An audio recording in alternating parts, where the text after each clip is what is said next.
I'm so excited. We have Kevon here from Bloc By Block News. He's the executive director, and co-founder. And today we're going to be discussing Bloc By Block and then also just cooperatives in general. And so can you start off by telling us a little bit more about your background? Yeah, sure. So happy to be here. Yep. And once again, my name is Kevon. I grew up in New Jersey and had the honor of going to Howard University for my undergrad.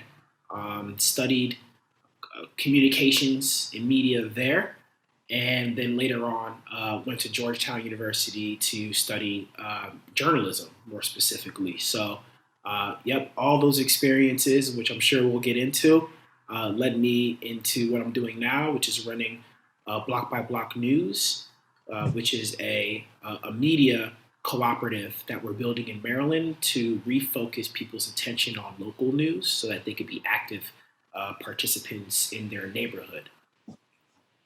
Great. And so how did you come up with Bloc By Block News? Like, what was the do you have a story behind it or? Mm-hmm. Yeah. So for sure. I mean, the story of coming up with Bloc By Block News is the story of how I got into journalism in the first place. At Howard University, I was a political science major at first, and also an economics major. Um, so it was 2012. I was watching the news, and it was the summer of 2012, right at the height of the Trayvon Martin news story. And I remember that day very well. Like, it was a bright and sunny day, but like what I was seeing on the TV screen was a heartbreaking story of a young man who was murdered in front of his home in Florida. And while they were talking and debating around this young man about, were the Skittles in his pocket, were they actually Skittles, or were they weapons of mass destruction, or, doing a live autopsy of this young man's life. I watched that news story. And it was there that I noticed that there were actually no Black people, having that discussion about this young man's life. And I didn't know that. Yeah. I'm from Florida. I'm like from Orlando. Mm-hmm. Yeah, I had no idea that there were no Black people reporting about it. Yeah, I mean, they were not on that news segment, Right. So it was interesting because I was like thinking to myself, wow, like first that's wrong, and then second, like the news in general has a really big impact on how people think about issues, and how we form our opinions about what's going on in the world. And it got me really curious about just like the way how the media is set up. Like, I noticed that day that like news, that if you're not at the table, then news happens without everyday people. Um, so it became very important. The very next day, I changed my major away from political science and Wow. economics, and I changed it into journalism. Well, I actually changed it into communications to get a little closer to journalism. Um, so that was one really important part that kind of just led me into media. Um, and then later on, after graduating, I worked at a news company, a newsroom based in Seattle, Washington, called Yes Magazine, because I really appreciated the type of storytelling that they do, where they're talking about like local grassroots solutions to big problems. So I went out there, lived in Seattle, worked for a long time. So that's just how I gained a real good editorial understanding of what types of stories I liked, and how storytelling can be a positive force for change. Um, and then when I came back from Seattle and went to Georgetown University, to get my master's degree, we had an entrepreneurial journalism class. And in that class, my final project was the beginnings of Bloc By Block News. So that's pretty much how that unfolded. That's so neat. I love a story, and then you can kind of connect, your experiences into why you created Block by Block, and it gives like a little in-depth, closer inside view. How did you learn about cooperatives? Like, have you always known about cooperatives, or? Yeah, that's a great question. After college, I worked at a place called the Impact Hub, which is a co-working space of people who are nonprofit leaders, social activists, civic designers, business leaders, philanthropists, just all these people who were focused on making a social impact came to the Impact Hub. So I was the community manager there. So I just bumped shoulders with a lot of people who had creative solutions. And some of those solutions were in the farming industry around cooperatives. And a lot of them were running just all these different types of business models. So I learned about cooperatives there. And then from there, you decided that a cooperative would be like the best model for your business, or did you maybe think about any other avenues? Right. No, that's a fantastic question. When I came up with Bloc By Block, and at the time I didn't even have a name for it then, but at the entrepreneurial journalism class, I came up with this idea to connect people to local news by making them aware of all the news sources that actually do exist. Like there's this narrative that like local news is dying.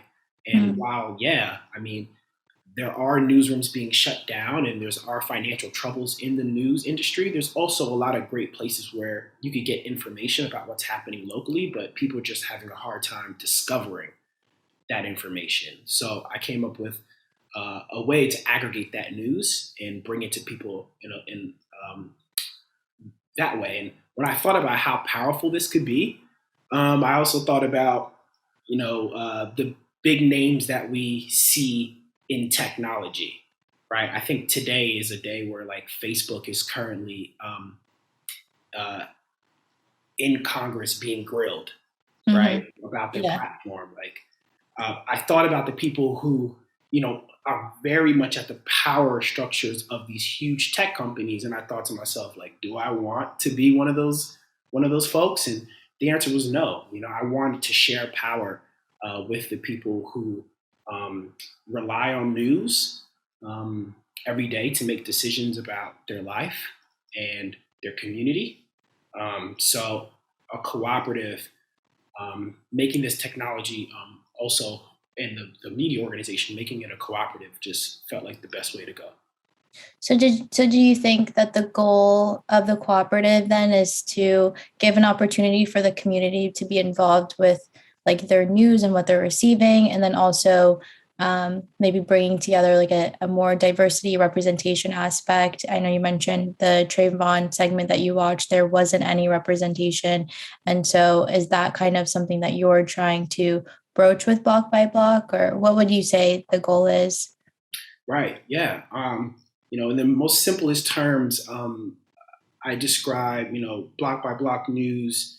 Maryland is owned by news publishers and news readers.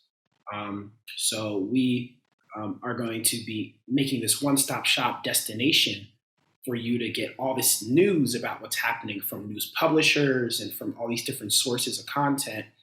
And then also the news readers, the people who actually use that platform, the residents, of these neighborhoods are also going to be cooperative member owners. So there's a really interesting relationship that can happen there, where we can help to repair some of the narrative harm that has gone on in the news industry, kind of like what I described around how being left out of the Trayvon Martin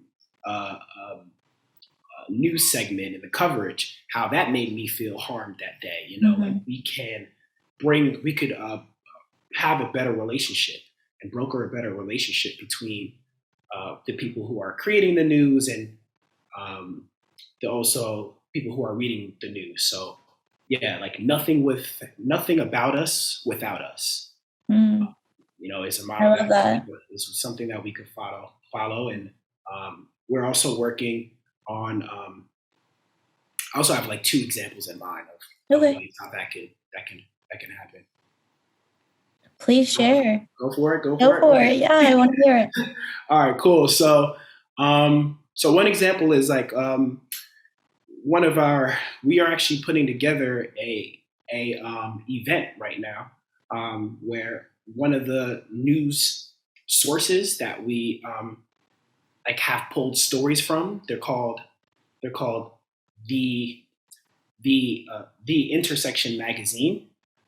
They're based in Prince George's County, Maryland, and it's an independent person who runs this news publication.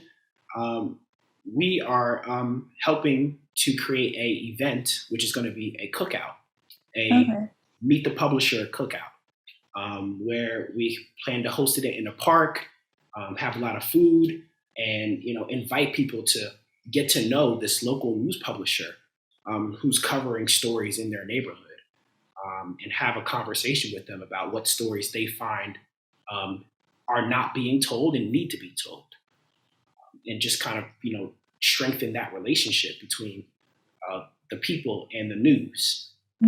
So that's one example, and we're also working.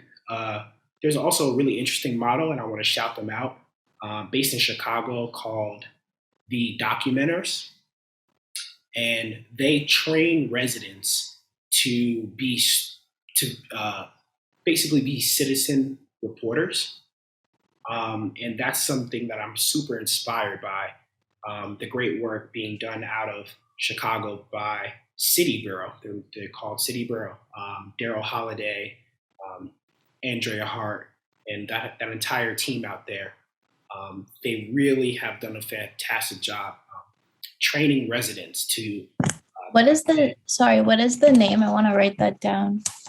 The Documenters. The Documenters. Oh, okay. Yeah, that's the name of the program, and it's held by City Bureau. Okay. Yeah, I mean you're based in Chicago, right? So. Right, sort of. sort of. Okay. We're remote for school, so I'm a little bit all over now. Oh, okay. Well, yeah, it's a great initiative, and anybody based in Chicago definitely should get involved. That's awesome. So have you been able to lean on any other cooperatives? Like as you've been navigating this space, are there other cooperatives? Well, the City Bureau, I guess they would be. No, they're not a cooperative. Okay. They're a news program, a newsroom. Okay. But are there any cooperatives that you've been able to like get support from or advice or anything? Yeah, I mean, so Bloc By Block News Maryland, and myself, and I also have a co-founder. Her name is Christina Sturdivant-Sani. And we went through something called Start.coop. Oh, okay. I just had an interview with Jessica Mason from Start.coop. Oh, nice. Exactly. Yeah. So, you talk about leaning on other cooperatives. I mean, that's a really good example of their program, one of the nation's leading programs, helping cooperatives, really grow. Right. Start and grow. So, yeah. Awesome. We were part of the 2021 cohort, and we had at least 8 other people starting co-ops that went through this programming with us. That's amazing. Yeah, I really like what Start.coop is doing. And then also, could you maybe talk a little bit more about your governance structure? I know you mentioned you have another co-founder. Yeah. So our governance structure, it's still being in the works right now. And I just want to shout out that, that if you're looking to start a co-op, get yourself some legal help, and also get creative. It doesn't have to look one way. As I mentioned, the Block by Block News is going to be a multi-stakeholder cooperative that's Mhm. owned by news publishers and news readers. And so those are like two membership tiers, right? So like the newsrooms that produce the news, like the Intersection magazine in Maryland. Also, there's a bunch of other news publishers that I'm not going to name right now. Mhm. Um, but they're like the publisher members, and then we also have reader members. Um, and so from a governance standpoint, like we have our bylaws and our articles of incorporation. We're innovating on how we make decisions together. Um, and I just think one thing that's really cool of how we're doing this is that we have a spreadsheet. I'm all about spreadsheets. I love spreadsheets. I have a All right. new appreciation for Excel sheets on the Yes, drive. spreadsheet gang. Yes. So we have a spreadsheet. We call it the decision matrix.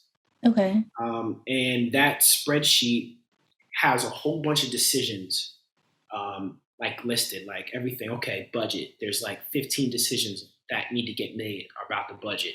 Mhm. Vision, mission, hiring, personnel, all these, granular level decisions. Mhm. And then on that spreadsheet, we can easily say, okay, this membership body has this role in that decision, whether it's uh, giving some general input but not being the final authority, or whether it's crafting the first proposal, just kind of getting into that type of what role do they play in that decision.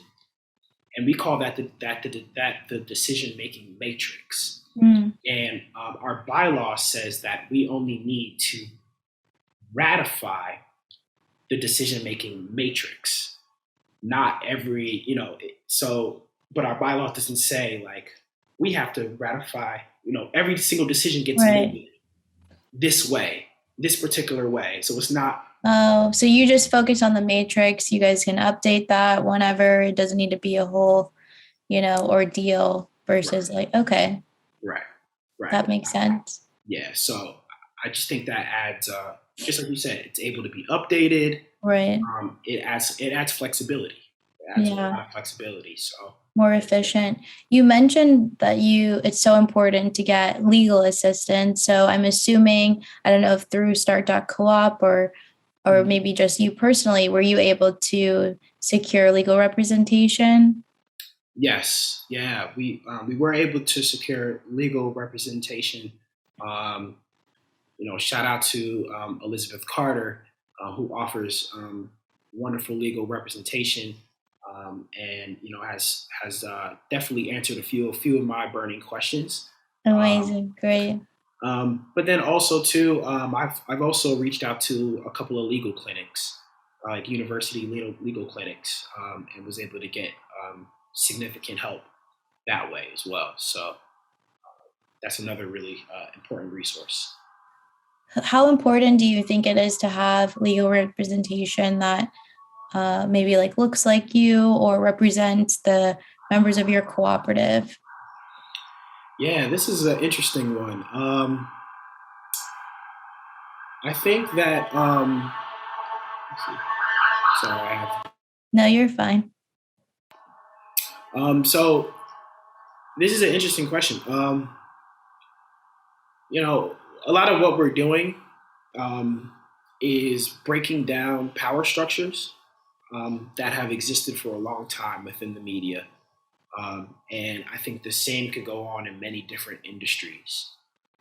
Like, I think people start cooperatives because they recognize that the um, current way how most businesses are set up is not giving the right incentives or power to the people who need it the most. Like there's people who are getting shunned out of this process.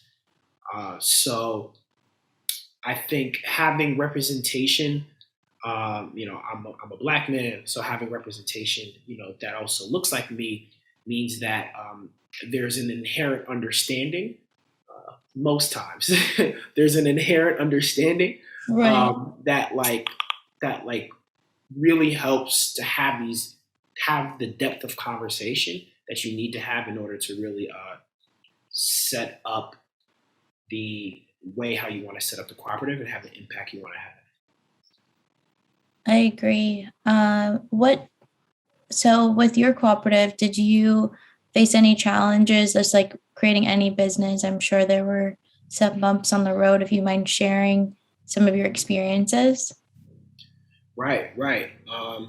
So yeah, we have getting started is tough. You know, because we're facing a lot of the same challenges that the entire media industry is facing. Uh, on that, in addition to just startup challenges that any startup has. So, like raising capital is one big hurdle, and it's so we've been able to raise capital through a lot of grants, Okay. going after business plan competitions. So like Start.coop is one example of that. Like I had to put out an application. I didn't win the first time. I wasn't accepted in the program the first time. I only got in the second year after after going for it. And I say that to tell folks like it's not easy, and you have to be really persistent and just if you really believe in it, then just the only thing that you can control is the work that you put in.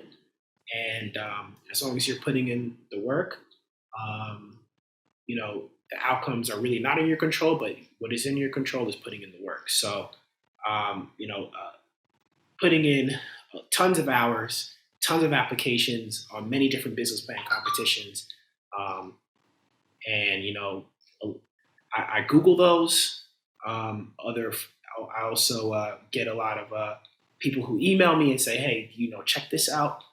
And once again, spreadsheet. I have it all on a spreadsheet, and I apply. Yeah. With due dates. Yeah. So it helps you stay organized. Yes, I'm gonna have to see some of your spreadsheets after. Yeah. No, I have like a serious spreadsheet game going on right now. So don't try me. Okay. We'll have a spreadsheet off and see spreadsheet off your skills. Yeah. All right, we'll see. I just learned how to do like functions like last week, so I'm sure you're I learned how to do no. I'm a newbie in the spreadsheet game. I used to be very intimidated, and I've recently learned how to do formulas, and so those have been really good for me because I just started a business. So okay, nice. Yeah. What business do you mind me asking? I know swimwear line. Okay, nice. I'm sure everybody would be interested in hearing about that too. Definitely. So raising capital, whether it's a swimwear line, whether it's a media business. I mean, raising capital is tough. Mm-hmm. But it took me 2 years to also find out something really important about raising capital, right? A lot of folks think that when you're starting a business, that raising capital is the very first thing. And I thought that for 2 years. So I did spend a lot of time doing that. I only learned a little bit later on that it's really important to generate your first sale. And I will admit, it's a little bit of like chicken and egg, like, right? It's like, well, in order to generate my first sale, I have to have my first product. In order to have my first product, I have to have some capital. But, I get that. That's why, being self-funded if you can, or friends and family if you can, whatever it takes to generate that first sale, that's probably one of the biggest systems you want to set up first. Because there's never been a functional business that hasn't had sales. So that's something that I'm still working on. I'm still working on in the media business. The media business is a specific challenge because, if I were selling a physical product, whether it be a shoe line or a cologne, I have a physical product. In the media, we don't have a physical product. We have a digital product. So I need to have an audience. I need to put out content, have an audience. So that's why we have a newsletter that we've been growing for the past couple months.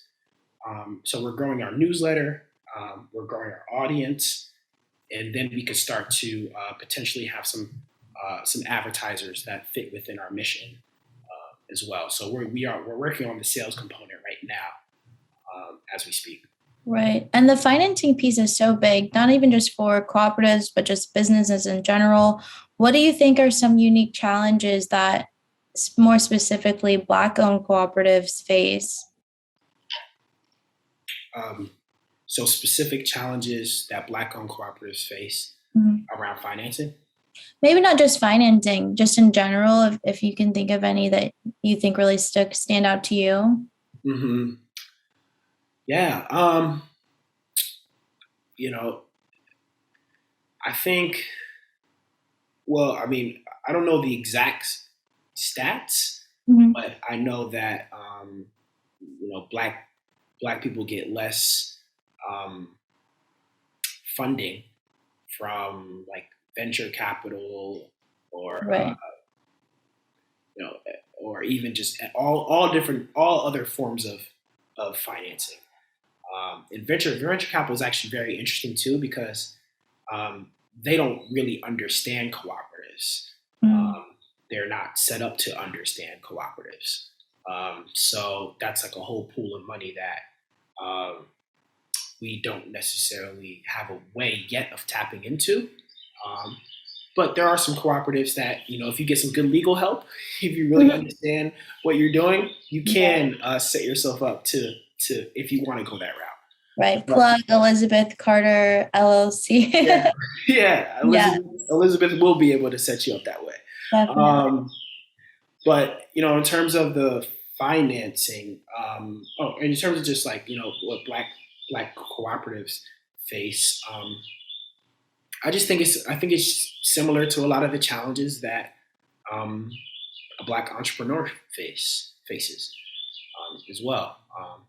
But just with a little added extra layer, because it's like you also have to explain what a cooperative is. Right. When people don't necessarily know what it is, and because it's not, it's actually a really big part of our economy, but people don't recognize it because, partly because the media and other folks don't really talk about it. So, right. And as Black people, we have such a long history of using cooperatives. And I know for myself, I didn't know what a cooperative was until I started working for Elizabeth. And that's when I learned about it. But I feel like a lot of people don't really know. But it's been such a, pivotal, integral part of our history. So I think it's very important. What do you think? Well, why do you think it's important to support Black? Could you try again? Oh, sorry, Siri's hearing us talking. Why do you think it's so important to support Black-owned cooperatives? I think because of the piece that you just talked about. Like, there's a history there. I'm curious, like, what are some examples that like? So just in certain communities where maybe there was food insecurities or different areas of lack of resources, Black people would be able to come together and create these cooperative spaces that would offset those deficiencies. And so you've seen there's like a pattern of that throughout history of people coming together and creating cooperatives. Even like, it's been a minute since I did my cooperative reading. So I never remember everything, but I think food insecurity is a good. It makes me think about specifically like purchasing alliances, like cooperatives that are set up to be purchasing alliances, essentially. So, I think this might be an example in like the dairy industry, but it's essentially when many cooperatives, like let's say there's a whole bunch of like Black businesses that all need a new a new I don't know, a new piece of hardware, right? Like maybe it's easy to overcharge one business or shut out that same one business, maybe because you are you have racist practices, right? You just are shutting Right. somebody out of being able to get the hardware that they need.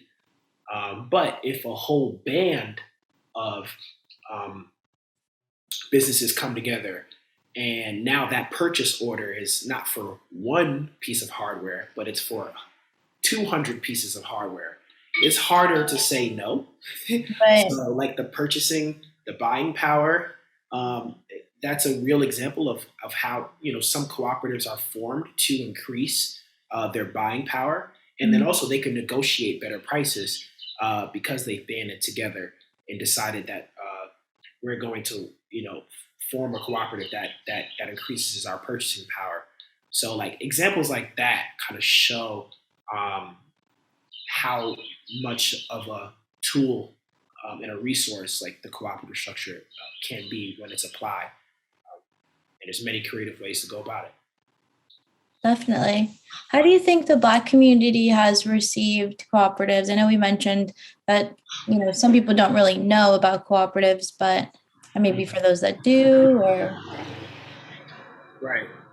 Um, no, I think I'm going to plug Ron Hans. Is that somebody you've spoken to yet? no. Okay. And I'm going to make sure I get the name of the. But just to answer your question, Mhm. how it's been perceived in the Black community, I'm actually not really sure yet. I think coming up, I will be a lot more sure because Block by Block News is growing. We're growing in terms of our audience. Um, in August, we started to advertise our email newsletter that we put out each week, which is a roundup of local news stories that they can that people can read each week to find out what's happening, in schools around COVID, and what's happening in the local mayor's office, and what's going on locally. Um, so we just advertised that, and on Instagram and Facebook, and for the first time because we weren't doing that. So our email subscriber list has grown like 800 people in the past 30 days. Wow, Um, that's amazing. yeah, we're doing really, really well in that regard. So I'm excited. For example, like the cookout that I mentioned. Right, Like I'm really excited to say, hey, folks, come meet this local news publisher. right. We're gonna have a cookout, um, and I'm excited to see who shows up and Mm. like the people, and actually be able to meet them. So I think I'll have a lot more of a better answer of like how we're being received coming up soon. That's exciting. And the cookout is in October Yes, dates to be to be date coming announced. soon to be Mm. announced. So go to blockbyblocknews.com, um, and we'll have those dates up there. But yes, in October we're looking Awesome. Well, this has been such a great conversation, and I hope the conversation continues around block co-ops. And it's exciting to see what you're doing in Maryland with Block by Block, and definitely want to keep updated on any events or how we can help you. And if you want to also maybe tell the audience like your social media so they could follow you, maybe your Instagram or. Sure. Yeah. So once again, we our website is called Block by Block News. That's BLOC by BLOCK News. And I'll just tell you real quick, like BLOC is a block. A block is a political formation of people who come together to accomplish something by block, and by location, right? By your block. So we really want to grow people's feeling that they have some power. So Bloc By Block News.com is our website. Our Instagram, we're pretty active on Instagram. It's also Bloc By Block News, BLOC by BLOCK. My personal Instagram handle is my first name, Kevon Your Feed on Instagram. And I'm so excited. This was a great conversation. Definitely. And then for all of our listeners, please sign up for our newsletter at elcesqllc.com and think about contributing to our Black Capital Matters Gift Legal Fund. And definitely follow us on social media at ELCESQ LLC. And we are on Instagram, Facebook, and Twitter.